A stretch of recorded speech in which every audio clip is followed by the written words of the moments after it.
my party leader, the Senator Dr. Oburu Oginga, I want to assure you, the party leader is very okay. Wenyenchi, how are you doing? I hope you're doing fine. I'm also fine. Now, in the recent past, the party leader for ODM, that is Oburu Oginga, was MIA. He went MIA and people started wondering, where is the old man? Where is Oburu Oginga? What is happening? I want us to look into this as well as the internal ODM tensions that rose from the same, and see what is it for the Kenya political landscape. Listen in. Today we've been invited to news by some of the local dailies questioning where our party leader is. With permission from my party leader, the Senator Dr. Oburu Oginga, I want to assure you, the party leader is very okay, is fine. And you know, when people start questioning about the whereabouts of somebody, that tells you how important that person is, isn't it? So we take pride in that. We are very happy that our party leader continues to attract news. He's becoming one source of news that everyone wants to look up to, and we want to assure you that he is very okay. And tomorrow we'll be seeing him somewhere in the alma mater of his late father, speaking and roaring. Sijuzi walikuwa naita party leader wetu mediocre. Si wamejitangaza huko wamesema hao ndio party leader. Na mbona sasa hivi wanaulizia party leader wetu? Watuachie Daktari Oburu. We know that Daktari is well. We've spoken with him this morning. We know that he has the best interest for us. Waende, wakae na walinde party leader wao. Sisi tutalinda party leader wetu. Grace Nganga, KTN.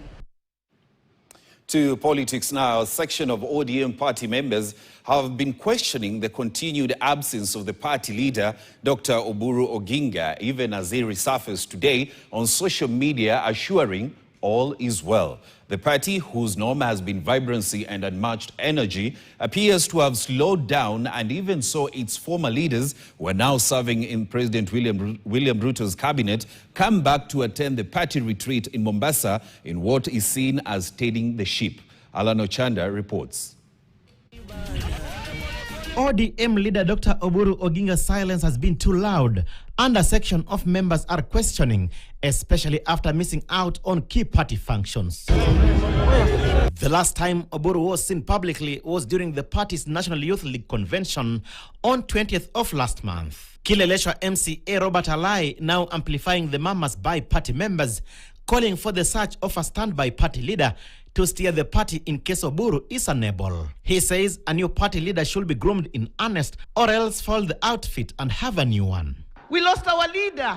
This has been our leader for 40 years. But what I say, let's not remain down. The party leader is very okay, is fine, and tomorrow we'll be seeing him somewhere in the alma mater of his late father, speaking and roaring. Oburu has, however, resurfaced on social media, playing golf in Kisumu, assuring his supporters all is well. First of all, I want to thank Kenyans for their concern about my absence. And I want to assure them that I am up and about. I'm not sick. I'm quite okay. But I was also busy giving directions here and there to our party.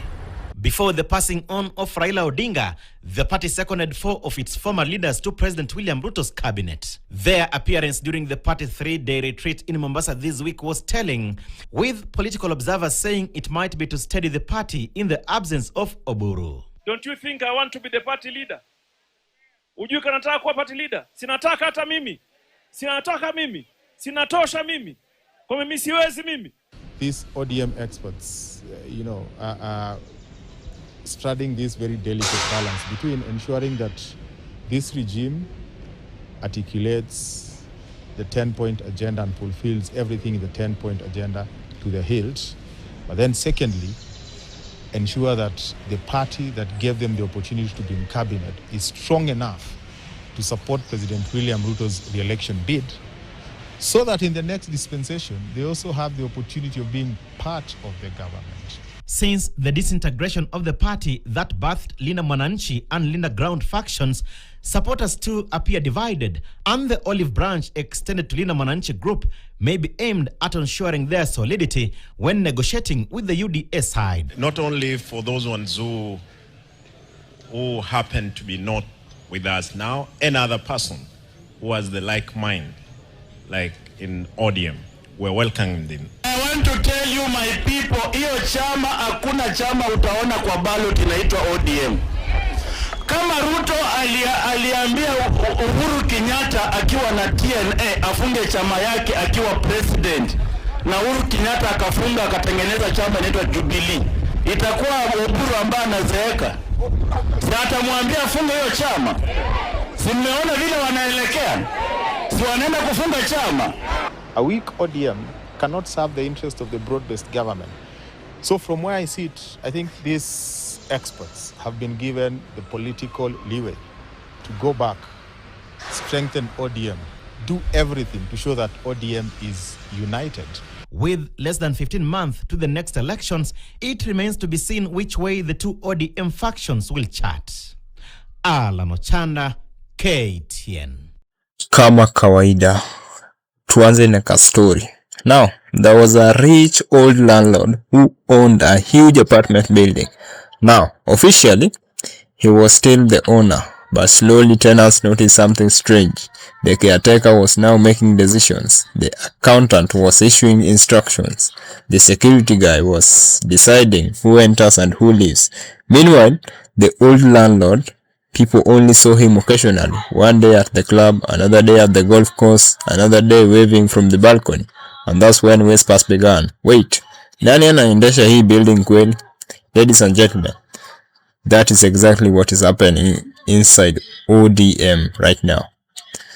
There's this question that people has been asking and asked a lot. Where is Oburu? In the recent past, one question has quietly refused to disappear. Where is Oburu Oginga? The ODM acting leadership has recently looked unusually quiet from the public eye, and because Kenyan politics never survives a vacuum, rumors exploded immediately. Is he sick? Is he okay? Who is actually running ODM? ODM quickly denied claims that Oburu was unwell. Shortly after, Oburu himself posted photos golfing in Kisumu, insisting he was healthy. Fair enough. At his age, nobody expects him to be everywhere every day.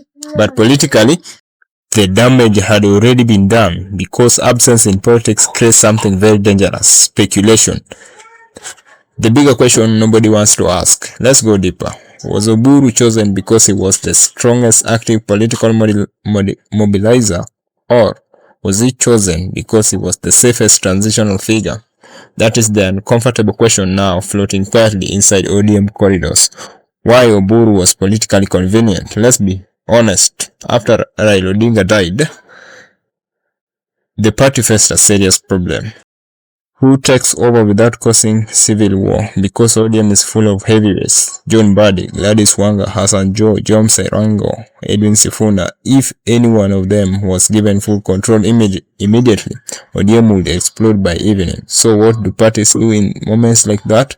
They chose a symbolic elder, someone respected enough, but not politically aggressive enough to threaten every faction. And Oburu fit perfectly. ODM did not choose a new lion, it chose a respected referee. Now, let's look at the real effect of Oburu's silence. Here's the problem. When the referee disappears from the pitch, the players start fighting, and that is exactly what is happening. As Oburu became less visible, other figures quietly became louder, especially John Mbadi, Gladys Wanga. Mbadi especially has increasingly looked like the ideological voice of ODM's government cooperation wing, and many people are now asking who elected Mbadi as ODM's political compass, because suddenly he explains strategy, defends broad-based politics, signals future direction. Meanwhile, Oburu is silent. Here is what many people are missing. ODM may currently be operating under a proxy leadership system, meaning the official leader is not necessarily the operational leader. That creates two centers of power: a symbolic authority, that is Oburu, operational authority, Mbadi, Wanga, Joe faction. And in politics, that arrangement never stays stable for long. why does this benefit Ruto? Now this is where it gets interesting. If ODM's operational direction is increasingly controlled by the leaders already working closely with the government, then indirectly, William Ruto gains influence inside ODM without officially controlling ODM. That is political genius. Because instead of fighting ODM externally, you slowly influence it internally.